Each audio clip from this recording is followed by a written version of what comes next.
Uterus के बारे में स्टडी करेंगे, ठीक है।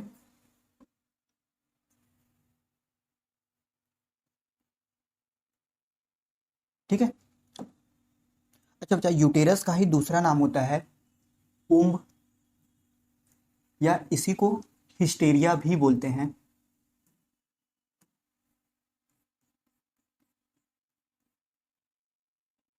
ठीक है, तो यूटेरस आ जाए या उम्ब आ जाए या हिस्टेरिया आ जाए, इसका सिंपल सा मतलब होता है कि हम यूटेरस के बारे में पढ़ रहे हैं। ठीक है, अब बच्चा सबसे पहले हम इसका देखेंगे कि लोकेशन यूटेरस होता कहाँ पे है। पहला चीज हम देखेंगे लोकेशन। तो यूटेरस जो कि प्रेजेंट होता है, प्रेजेंट बिटवीन यूरिनरी ब्लैडर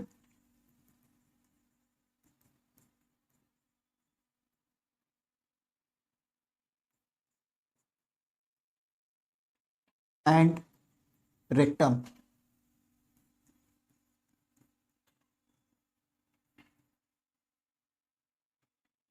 तो बच्चा जो यूटेरस होता है ये यूरिनरी ब्लैडर और रेक्टम इन दोनों के बीच में प्रेजेंट होता है। तो अब बात आती है किसके फ्रंट में होता है, किसके बिहाइंड में होता है। तो यूबी यानी यूरिनरी ब्लैडर के फ्रंट में प्रेजेंट होता है और रेक्टम के बिहाइंड में प्रेजेंट होता है यूटेरस। ठीक है, अगर इस चीज को हम स्ट्रक्चर में देखें तो सपोज कीजिए जैसे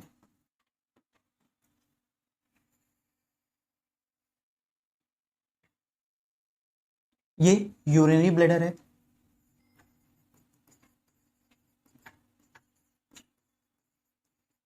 ठीक है, और सपोज कीजिए ये वाला पार्ट ये डिसेंडिंग कोलन हो गया और ये वाला पार्ट होता है रेक्टम, ये नीचे एनल कैनाल। ठीक है, तो ये वाला पार्ट कहलाता है रेक्टम। तो होता क्या बच्चा, जो यूटेरस होता है ये इन दोनों को बीच में प्रेजेंट होता है इस तरीके से, ये वाला पार्ट कहलाता है यूटेरस। ठीक है, तो इस यूरिनरी ब्लैडर के फ्रंट में होता है यानी आगे की तरफ होता है और इस रेक्टम के बिहाइंड होता है। ठीक है, यानी अगर ये आपका यूटेरस है तो इसके पीछे जस्ट क्या मिलेगा, यूरिनरी ब्लैडर, और इसके बैक साइड में जो कि रेक्टम मिलेगा। तो वही पॉइंट लिखा है कि present between urinary bladder and rectum. किसके फ्रंट में होता है, तो यूबी के। किसके बिहाइंड यानी पीछे होता है, रेक्टम। ठीक है, तो इस तरीके से हमारी बॉडी में यूरिनरी ब्लैडर होता है, रेक्टम, फिर इधर यूटेरस। ठीक है, अब बच्चा अगर बॉडी वॉल की बात किया जाए तो इधर कहीं पे क्या होगा, बैक ऑफ द फीमेल या बॉडी वॉल। ठीक है, यानी हम बोल सकते हैं कि ये क्या है, body wall of female. Just इसके बाहर रेक्टम मिलेगा, ठीक है, इसके ऊपर यूटेरस, फिर यूरिनरी ब्लैडर। ठीक है, तो वही पॉइंट लिखा है कि present between urinary bladder and rectum. ठीक है, अगला पॉइंट बच्चा यूटेरस में। अच्छा बच्चा, जो यूटेरस होता है ये हॉलो होता है, मस्कुलर होता है, उसके साथ साथ हाईली डिस्टेंसिबल होता है। क्या होता है, एक तो हॉलो स्ट्रक्चर होता है, मस्कुलर होता है, उसके साथ साथ हाईली डिस्टेंसिबल होता है। भाई हमने देखा है कि अगर ये यूटेरस है तो इस यूटेरस में, भाई बिल्कुल सही बात है, ये हॉलो होता है, मस्कुलर होता है। हाईली डिस्टेंसिबल का मतलब होता है कि बच्चा आपने देखा होगा कि प्रेगनेंसी के 8.5 या 9वें मंथ में क्या होता है कि जो यूटेरस होता है ये यूटेरस पूरा डायाफ्राम तक आ जाता है। ऐसा इसलिए होता है क्योंकि ये हाईली डिस्टेंसिबल होता है। ठीक है, तो वही सिंपल सा पॉइंट लिखा है कि जो यूटेरस होता है ये हॉलो होता है, मस्कुलर होता है, साथ में हाईली डिस्टेंसिबल होता है। उसके बाद में बच्चा यूटेरस का जो साइज होता है वो 7.5 × 5 × 2.5 सेंटीमीटर होता है। ये सेम वही आपका लेंथ होता है, ये विड्थ होता है और ये वाला पॉइंट थिकनेस होता है।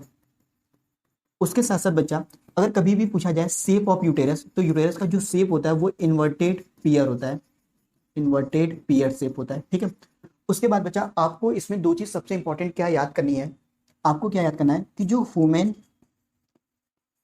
फीमेल यूटेरस होता है, यानी वुमेन के केस में जो फीमेल यूटेरस होता है ये सिंप्लेक्स टाइप होता है। इसी के साथ साथ एक चीज और याद करना है कि ये एंटी वर्टेड होता है, एंटी वर्टेड होता है, या इसी को एंटी फ्लैक्स भी बोलते हैं। अब इसका क्या मतलब होता है, इसका सिंपल सा मतलब होता है बेंड टूवर्ड्स इटसेल्फ, इटसेल्फ। तो बच्चा आपको याद करना होगा कि वुमेन का जो फीमेल यूटेरस होता है वुमेन के केस में वो एक तो सिंप्लेक्स टाइप का होता है। ठीक है, उसी के साथ साथ बच्चा ये एंटी वर्टेड या एंटी फ्लेक्स होता है। अब एंटी वर्टेड या एंटी फ्लेक्स का सिंपल सा मतलब होता है कि जो यूटेरस होता है वो आगे की तरफ इस तरीके से उसका झुकाव होता है, इसी चीज को बोलते हैं एंटी वर्टेड या एंटी फ्लेक्स। और ये चीज आपको एक चीज याद होना चाहिए कि ये सिंप्लेक्स होता है। दूसरा चीज कहाँ होता है, तो ये यूरिनरी ब्लैडर और रेक्टम के बीच में होता है, ठीक है। उसके बाद बच्चा आगे हम देखेंगे पार्ट्स ऑफ यूटेरस।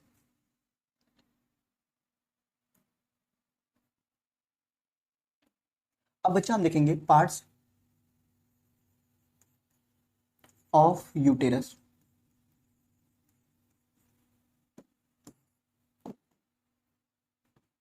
अब बच्चा यूटेरस के एक्चुअली 3 पार्ट होते हैं। पार्ट के नाम, सबसे पहला जो पार्ट होता है बच्चा वो फंडस। दूसरा जो पार्ट होता है बच्चा वो बॉडी वाला पार्ट होता है। और तीसरा जो बच्चा पार्ट होता है वो होता है सर्विक्स। ठीक है, तीनों के बारे में हम पढ़ लेते हैं, फिर एक बार फाइनल स्ट्रक्चर बना के सारी चीजों को हम देख भी लेंगे। ठीक है, तो पहला पार्ट हम स्टार्ट करते हैं फंडस।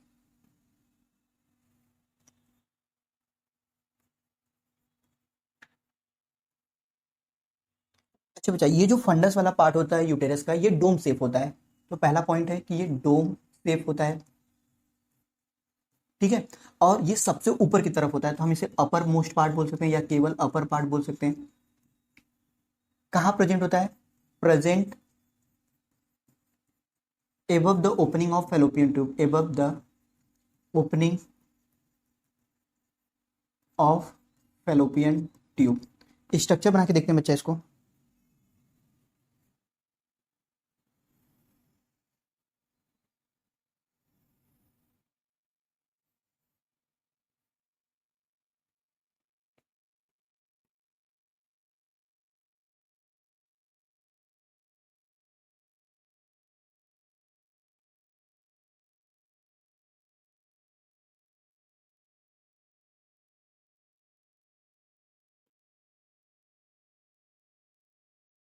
ठीक है बच्चा, तो आपको पता है, पहले लेबलिंग मैं इसका कर देता हूं। ये वाला पार्ट कहलाता है पूरा फैलोपियन ट्यूब। ठीक, उसके बाद में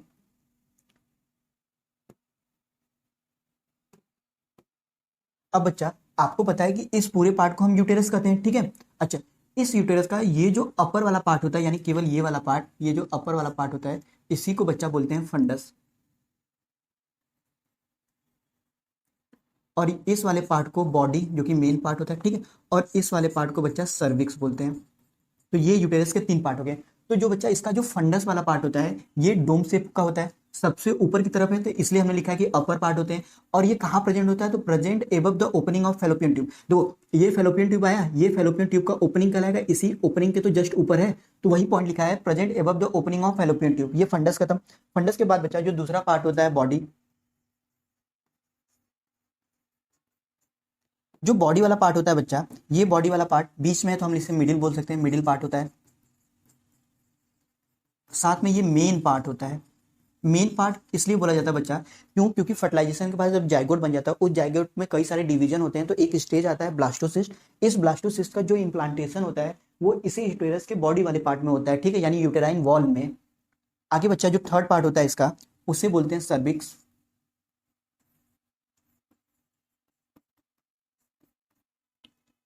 अच्छा, ये सर्विक्स सबसे नीचे है, तो इसे हम लोअर मोस्ट पार्ट बोल सकते हैं, लोअर मोस्ट होता है पार्ट। ठीक, अच्छा, आपको पता है कि इसी सर्विक्स के जस्ट नीचे क्या पाया जाता है? वेजाइना। तो क्या हम लिख सकते हैं लोअर मोस्ट पार्ट होता है, ठीक है, और यही पार्ट कंटिन्यू करता है किसके साथ? वेजाइना के साथ। तो lower most part continue with vagina. बस समझ में आया? ठीक, अब बच्चा होता क्या है, इस सर्विस के अंदर 2 स्पिंटर पाए जाते हैं। स्पिंटर का मतलब ही होता है कि ये सर्कुलर स्मूथ मसल्स होते हैं, सर्कुलर स्मूथ मसल्स होते हैं। और हमारे बॉडी में एक्चुअली कई सारे स्पिंटर पाए जाते हैं। ये आप डाइजेशन वाले चैप्टर में पढ़े होंगे कि स्पिंटर का जो मेन काम होता है, ये बैकफ्लो ऑफ फूड को कंट्रोल करता है। ठीक, थोड़ा सा मैं आपको स्पिंटर समझाता हूँ कि स्पिंटर का मतलब क्या होता है। जैसे आपने पढ़ा होगा कि अगर बच्चा, ये ईसोफेगस है, ठीक है, ईसोफेगस को ही फूड पाइप बोलते हैं। फिर ये ईसोफेगस कंटिन्यूअस आ जाता है किसके अंदर? स्टमक के अंदर। ये स्टमक रहा, यानी ये ऊपर वाला तो फूड पाइप कहलाएगा, फूड पाइप कहलाएगा, और इसके नीचे ये वाला पार्ट स्टमक कहलाएगा। अब बच्चा, आपने फूड खाया, वो फूड ईसोफेगस यानी फूड पाइप से होते हुए वो फूड कहाँ आ गया? इस स्टमक के अंदर आ गया। ठीक है, अब बच्चा ये जो फूड स्टमक में आया है, ये फूड वापस से इसोफेगस में न चला जाए, इसे प्रोटेक्ट करने के लिए स्पिंटर बीच में प्रेजेंट होता है। यानी यहाँ कहीं पे बीच में स्पिंटर प्रेजेंट होता होगा, ताकि ताकि जब फूड इसोफेगस से स्टमक के अंदर आ जाए तो वो फूड दोबारा इस स्टमक से इसोफेगस में ना जाए। भाई जब फूड आए होंगे तो ये स्पिंटर खुले होंगे, फूड स्टमक में आ गए, फिर स्पिंटर बंद हो गए होंगे, तो ये स्पिंटर प्रिवेंट कर रहे हैं बैक फ्लो ऑफ फूड, कहाँ से, स्टमक से वापस फूड कहाँ न चल जाए, इसोफेगस में न चल जाए। ठीक है, तो इस स्पिंटर, अलग अलग जगह के अलग अलग स्पिंटर का नाम होता है। जैसे यहाँ के स्पिंटर को बोलते हैं कार्डियक स्पिंटर, क्योंकि ये जस्ट हार्ट के पास होता है। ठीक है, उसी तरह बच्चा, अब यहाँ पे जो स्पिंटर्स होते हैं ये most powerful sphincter of the body होते हैं। ये क्या होते हैं, हम लिख सकते हैं यहाँ पे most powerful sphincter of body. हमारे बॉडी में जितने भी स्पिंटर पाए जाते हैं, सब में सबसे स्ट्रॉन्गेस्ट जो स्पिंटर होते हैं वो सर्विकल स्पिंटर होते हैं। ठीक है, अच्छा, अब इस सर्विकल स्पिंटर का काम क्या होता है, एक्चुअली दो होते हैं सर्विकल स्पिंटर। आपको पता है कि पूरे प्रेगनेंसी के दौरान जो एम्ब्रियो का डेवलपमेंट होता है वो इसी यूटेरस में होगा, तो इस बेबी का या इस एम्ब्रियो का स्लॉप ऑफ भी हो सकता है। उस स्लॉप ऑफ को प्रिवेंट करने के लिए इस सर्विस के अंदर स्पिंटर मिलते हैं। ठीक है, अब इस सर्विस के अंदर एक्चुअली दो स्पिंटर मिल रहे हैं। अच्छा, दो स्पिंटर मिल रहे हैं, तो एक को हम बोलेंगे इंटरनल स्पिंटर, और एक को हम बोलेंगे एक्सटर्नल स्पिंटर।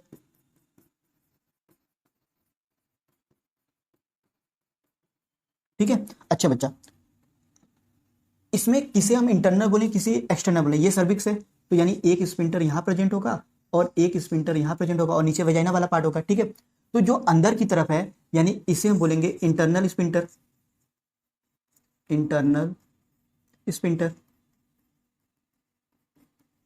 और जो बाहर की तरफ है इसे बोलेंगे एक्सटर्नल स्पिंटर।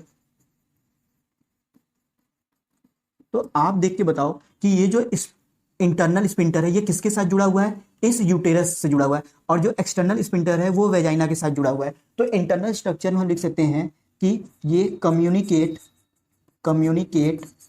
या कंटिन्यू विथ, किसके साथ जुड़ा हुआ है भाई, ये इंटरनल स्पिंटर इस बॉडी के साथ तो जुड़ा हुआ, और बॉडी किसका पार्ट है, यूटेरस का पार्ट है, तो हम वही लिख सकते हैं कि इंटरनल स्पिंटर जो कि कम्युनिकेट या कंटिन्यू विथ किससे, यूटेरस। जबकि जो एक्सटर्नल स्पिंटर होता है ये कम्युनिकेट या कंटिन्यू विथ, एक्सटर्नल स्पिंटर किसके साथ कंटिन्यू कर रहा है, वेजाइना के साथ, तो विथ वेजाइना। तो वही पॉइंट लिखा है, कम्युनिकेट या कंटिन्यू विथ वेजाइना, और ये कम्युनिकेट या कंटिन्यू विथ यूटेरस। तो हमें ये याद होना चाहिए कि जो सर्विकल के स्पिंटर्स होते हैं ये मोस्ट पावरफुल स्पिंटर होते हैं हमारे बॉडी के। क्यों, क्योंकि हमें पता है कि जो एम्ब्रियो का डेवलपमेंट होता है वो इसी यूटेरस में होता है, तो इस पर्टिकुलर एम्ब्रियो का स्लॉप ऑफ न हो जाए, क्योंकि नीचे एक ग्रेविटेशनल फोर्स भी तो लग रहा है, तो उससे बचने के लिए स्पिंटर पाया जाता है। स्पिंटर भी दो तरीके के होते हैं, इंटरनल होता है, एक्सटर्नल होता है। जो यूटेरस के साथ है उसे इंटरनल बोलेंगे, जो वेजाइना के साथ कंटिन्यू जुड़ा हुआ उसे एक्सटर्नल स्पिंटर बोलेंगे। ठीक है, ओके बच्चा। अब बच्चा हम देखेंगे इस यूटेरस के, ये तो तीन पार्ट हो गए, अब हम देखेंगे इस यूटेरस के वॉल, हम देखेंगे वॉल ऑफ यूटेरस। ठीक है, यानी अगला हमारी जो हेडिंग है हम देखने जा रहे हैं वॉल ऑफ यूटेरस। एक्चुअली बच्चा इस यूटेरस के तीन वॉल होते हैं या तीन लेयर होते हैं।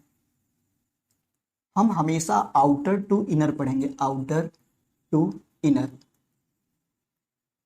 ठीक है, अब बच्चा इसमें जो सबसे बाहर वाली लेयर होती है वो होता है पेरीमेट्रियम, यानी सबसे बाहर की तरफ क्या मिलेगा, पेरीमेट्रियम। ठीक है, तो पेरीमेट्रियम हम क्या लिखते हैं, सबसे बाहर मिला तो इसे हम आउटर मोस्ट बोल सकते हैं, आउटर मोस्ट होता है। किसका बना होता है भाई, तो ये बना होता है मीजोथीलियम का, mesothelium plus areolar connective tissue, areolar connective tissue का बना होता है। ठीक, अब बच्चा ये मेरीमेट्रियम खत्म, पेरीमेट्रियम के बाद बच्चा जो दूसरे नंबर पर लेयर प्रेजेंट होता है उसे बोलते हैं मायोमेट्रियम। अच्छा, मायोमेट्रियम बीच में प्रेजेंट है तो इसे हम मिडिल में बोल सकते हैं, मिडिल होता है। ठीक है, अब बच्चा इस मायोमेट्रियम में होता क्या है, इसके अंदर टोटल तीन लेयर मिलता है, आउटर लॉन्गिट्यूडनल मसल को शॉर्टकट में एमएस लिख सकते हैं, plus inner circular muscle, plus oblique muscle. तो जो मायोमेट्रियम होता है ये मिडिल वाला होता है, इसमें एक्चुअली टोटल 3 लेयर मिलता है, लॉन्गिट्यूडनल, सर्कुलर और ऑब्लिक मसल, टोटल 3 मसल मिलता है।